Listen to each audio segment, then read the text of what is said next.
Ebe bigambirwa hishomere rya Busubo Senior Secondary School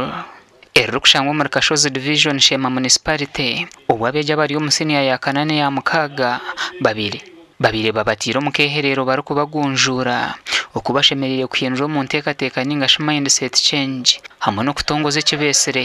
Busubo SS Career Guidance Day.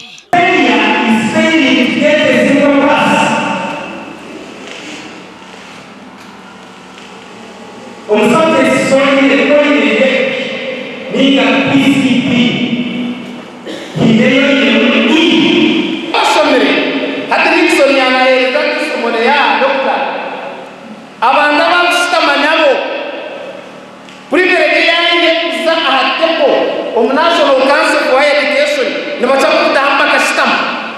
taro kubasa kushitamamu waba kashomira echo tucyo abeje barabwirwa harabanywano baba bine kandi bashabirwa kubashwijuma waba dine mitwe. You must ensure that you limit all the distractors in your heads. Distractors omitwe yanyu amabintu bingi omutwe kwata ogwiza almost everything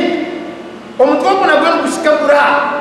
bakuru bishomereri bebembirwe chairman wabazire batongwize hururu yo buticereza abazire abarukwije abajwire kubi omwishomereri baturebereho okwijo mwishomero mujwire kubi echo tinkuza kuciciriza when I'm still the chairperson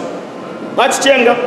strictly a visiting day wakuma waza kwija Busubo orebe ngwijo jwire ngo muziri so teka kurankaida Career Guidance twateka mani mingi kurangwa abana babasa kuchenga mindset yabo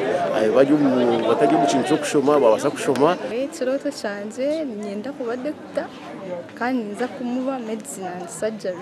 gasha kwa mayi kwa twakire.